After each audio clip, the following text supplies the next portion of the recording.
সর্বশেষ আপডেট আন্তর্জাতিক অঙ্গনে এবং নানা সব আলোচিত বিশ্ব সংবাদে আপনাদেরকে স্বাগতম। শুরুতে জানিয়ে দিচ্ছি সংবাদ শিরোনাম। এবার পারমাণবিক অস্ত্র ইস্যু বৈঠকে বসছে ইরান, রাশিয়া ও চীন। জানিয়ে দিচ্ছি সামুদ্রিক ইঞ্জিন সহ নানা ধরনের ইঞ্জিন তৈরিতে ইরানের স্বর্ণনির্ভরতা অর্জন। একের পর এক তৈরি করেই যাচ্ছে অত্যাধুনিক ওয়াটার জেট ইঞ্জিন। জানিয়ে দিচ্ছি ইসরায়েলের দিকে ছোড়া একটি ব্যালিস্টিক ক্ষেপণাস্ত্র মাঝপথেই সৌদিতে গিয়ে পড়ে।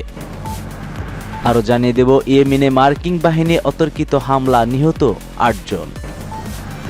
এবং সর্বশেষ জানিয়ে দিচ্ছি এবার যুক্তরাষ্ট্র থেকে ফিরেই আদালতে প্রবেশ নেতানিয়াহুর।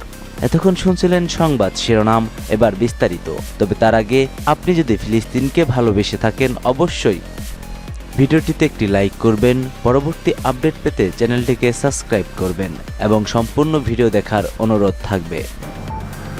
পারমাণবিক অস্ত্র ইস্যু বৈঠকে বসছে ইরান, রাশিয়া এবং চীন। সাম্প্রতিক ইরান এবং রাশিয়া যেখানে পেজেশকিয়ান এবং পুতিনের একটি বৈঠক হয়, সেখানে তারা দুজন পারমাণবিক অস্ত্রের উপর সই করেন এবং যে কোনো দেশের উপর হামলা হলে দুই দেশের সম্পর্কতা দৃঢ় করার বিষয়ে বৈঠক করেন।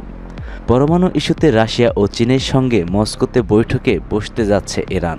ইরানের পররাষ্ট্র মন্ত্রণালয়ের মুখপাত্র ইসমাইল বাঘাই এক সংবাদ সম্মেলনে এ তথ্য জানান। তিনি বলেন, পরমাণু সংক্রান্ত বিষয়ে ইরান, রাশিয়া এবং চীনের মধ্যে একটি ত্রিপক্ষীয় বৈঠক অনুষ্ঠিত হতে চলছে।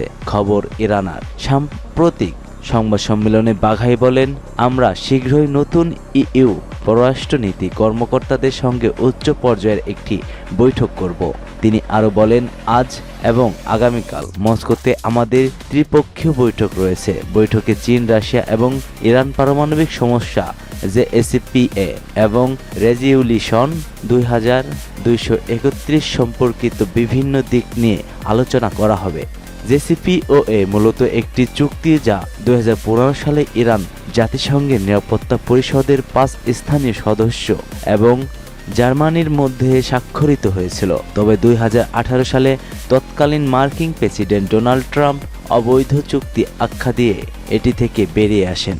এরপর রাশিয়া, যুক্তরাষ্ট্র, জার্মানি, চীন, যুক্তরাষ্ট্র এবং ফ্রান্স 2021 সালের এপ্রিল থেকে চুক্তিটি পুনর্বহাল করার জন্য ইরানের সাথে আলোচনা করে। জেসিপিএ রক্ষার জন্য এই আলোচনা মূলত শুরু হয়েছিল 2021 সালের এপ্রিলে অস্ট্রিয়া রাজধানী ভিয়েনায়। তবে ইরানের উপর আরোপিত সমস্ত নিষেধাজ্ঞা প্রত্যাহার করার ক্ষেত্রে ওয়াশিংটনের কঠোর অবস্থানের কারণে আলোচনাটি স্থবির হয়ে পড়েছিল।